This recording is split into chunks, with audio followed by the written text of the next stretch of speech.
or I would gladly entertain reviewing annexation of Highland Lake into the village of Hainesville, because that is currently unincorporated Lake County. And if they want to entertain that idea and it prove beneficial to both parties, and they really want a sidewalk, we'd give them a sidewalk. So, I immediately called Highland Lake Homeowners Association. Lake County understands that. I made the township aware, and so to me, that is the end of the story. The sidewalk is not our obligation. I have removed it, and I have not heard any different, and I will not change my stance on that. No doubt the county, thank you for saving them $100,000. Yeah, they're just, They don't hurt the rules, of course. Yeah. Yeah. There you go. Well, that we have to live with. That decision was made years ago by our first builder, and I believe Mayor Benjamin. So, whether right or wrong, we do have an obligation on that. That's correct. There's a third section is from Harriet Way East, which involves constructing the underpass, and that's a 2015 construction date. So for a couple of years, we are going to have 4 lanes east of the tracks and 4 lanes west of Harriet Way and a bottleneck. we're just gonna move the bottleneck from the stoplight to Harriet Way now, from Lake Street. No, to the railroad. Here to the railroad tracks, yeah. That is correct. 2014, we'll have a nice 5-lane section all the way from Hainesville Road to Harriet Way, and a bottleneck on both sides. With the timetable they have, Craig, do we need to move that? When do we need to move the force main? They are going to move it in conjunction with the project. They're going to bid out. They're going to move it, we're going to pay for it. Yeah, they're going to bid out the project, and whatever that, we have a separate line item for force main relocation, and you'll be obligated for that. I'm thinking about when we're going to have to pay them for this. I mean, is it this coming budget year or is it following? Their terms usually are 95% of the construction cost before they start, and 5% upon final. And they're negotiated a 50-50. So 50%. We need to do 50% this coming. Yep. One budget year. 150. 50% the following. I stressed to the county that with such short notice, that this would be cumbersome, to say the least, on the village. And that rather than going with the 95/5, could we look at an alternative payment structure? So we settled upon 50-50, so that even if the work is completed before May 1 of 2014, before the following budget year starts, we would not be required to pay that second 50% until May 1st, 2014. So we need to budget half this year and the other half the following budget year. Correct. Sounds good.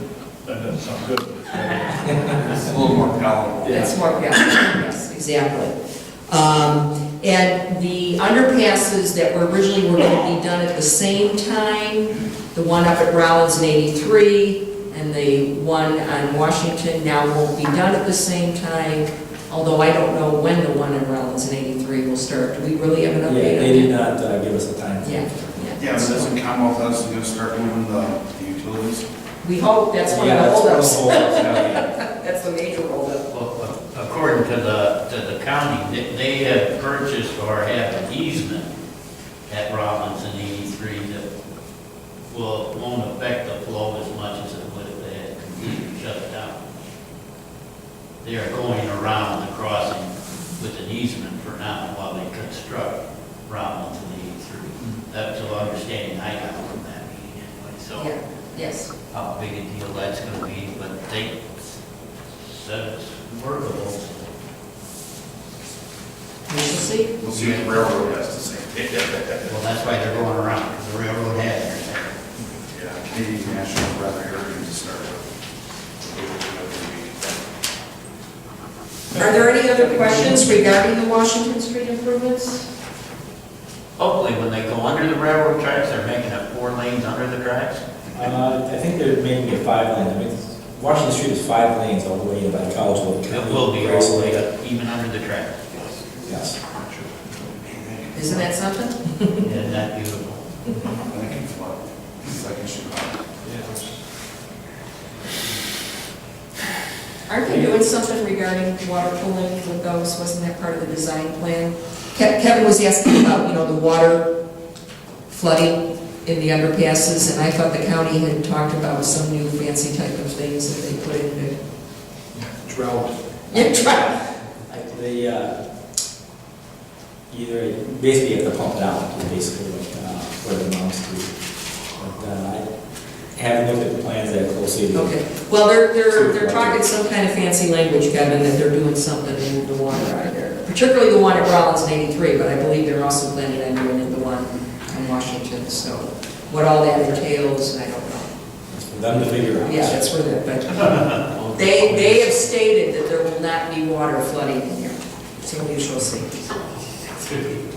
State provided canoes. Any other topics, Greg? That is all. One last question, Greg, any progress on our discussion from last month on the village? I did go back and review our billing rates. And I hand them to the mayor and to Kelly. Okay. And then we'll also include our monthly rate. I talked about our accounting department, and then we'll reformat our invoices per the requirements. Thank you.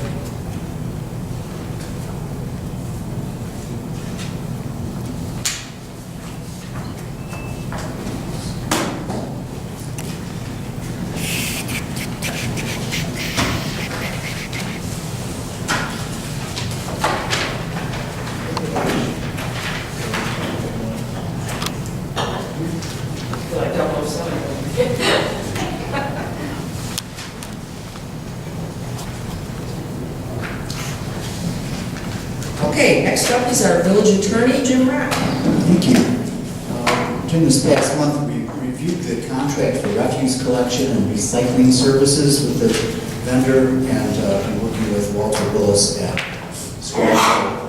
But we made some revisions to the agreement and primarily related to the insurance and indemnification provisions, but some other changes as well. We're waiting for some a return from the vendor's attorney.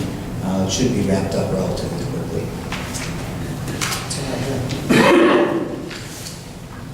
Okay, at this time, we're going to skip over the superintendent, and we're going to go to the building official.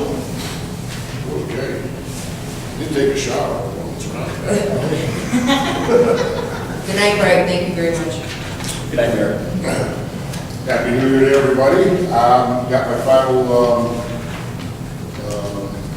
information here for the permits for the year, for the month, and since we started the department. And as you can see, the last year's numbers were way down compared to the other years. It was not a great year. So hopefully we will go up this year and things will get better. I think this is the third year in a row now I haven't built a single family house. We don't want any more houses. Oh, no, We want that's, businesses, Chris. we really haven't done much, even commercial stuff. I was hoping we'd start doing some commercial things, but, it is what it is. At least we're selling our homes, so. That's true, that's true. We are happy to report that some of the vacant homes are actually starting to fill up, so that is very good news. So that's good. It's a good sign. That's a good sign. But other than that, that's about all that's moving right now. So, and also I have, I let the mayor know before, the village attorney, redoing our sign ordinance. It hasn't been changed since July of '95. There's some outdated nomenclature in here. Most of it's cleaning house, but one section I am expanding and revising because we've got some very innovative business owners that like to add other things to their signage. And it's basically covered here, but it's not specified. It says more similar items and blah, blah, blah. So I think it'll be a little more specific for the future. So I've written it up. I'm going to give it to Jim tonight, and then put it together. We'll get it to everybody for a copy to take a look. That's it. Okay, thank you, address. Jeff Gately, our Public Works Superintendent, is over at the shop. They were doing a pretty big project today, and they're got pretty dirty, messy up, so he will be over here shortly. So that's why I skipped over him. So we'll come back to him shortly. We'll move on to our EMA coordinator, Mike Benko. Thank you, Mayor. Happy New Year, everyone. First and foremost, I'd like to remind everybody, even though we're experiencing some very nice blowing weather, it's not a matter of if, it's a matter of when. And I just want to remind you, please maintain your emergency winter preparedness plans, because there's always that chance that you will be surprised. We'll get forewarned by our favorite weathermen, I'm sure, but please just don't let your guard down. So if you delayed a little bit, I forgive you, but you still have time to be prepared. Also, coming soon, in the next couple of weeks, we're going to have some additions, some small additions to our website with some emergency preparedness links, weather links, etc. For you and for our visitors. Worked in conjunction with our public safety chair. And also our next meeting will be next Monday at 7 p.m. And we're going to be covering some water purification and storage. So that's all I have to report. Thank you, Mike.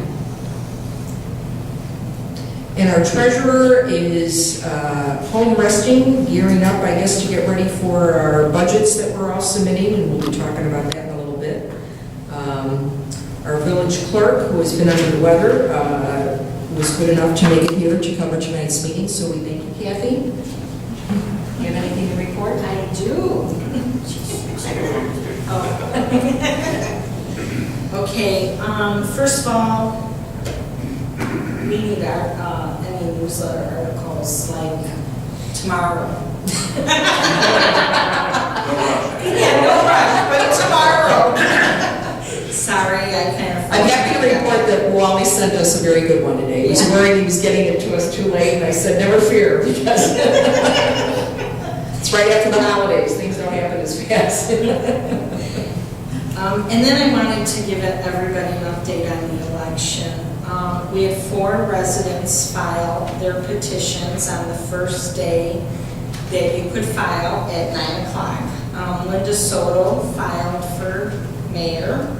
Jerry Daly was here and filed, and a representative filed for Georgianne Duberstein and John Bernowski.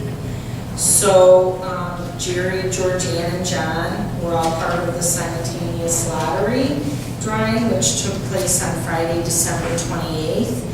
And it was listed as, it was picked as John Bernowski is first, Jerry Daly is second, and Georgianne is third. And Linda's on by herself, so. She's first and last. Yes. So we have nobody. The buck stops here. Yeah. So we have nobody running with, against them. So that's all that I have. All right, thank you, Kathy. All right, we'll move on to my report. And Happy New Year, everyone. Wishing for 2013 to be an awesome year for all our residents, businesses, and our village as a whole. And I want to thank the residents for your support. I think it's a compliment to our board that we are running apparently unopposed. So I guess we're doing something halfway right. But I encourage all residents, and I hope people are watching our videos on YouTube, to stay involved. If you can't come to meetings, please watch them. Please email us. Please call us. Let us know what you're thinking. Let us know what your thoughts are. If we are doing something right that's pleased you, let us know, and we'll try to do more. And if you're unhappy or concerned about something, we would like to know that as well. I also would like to briefly read a thank you card that is addressed Mayor Soto and trustees and the Village of Hainesville staff. Thank you all so much for the work you put into the Hainesville Holiday Mixer. My kids really enjoyed it. My 5-year-old loves seeing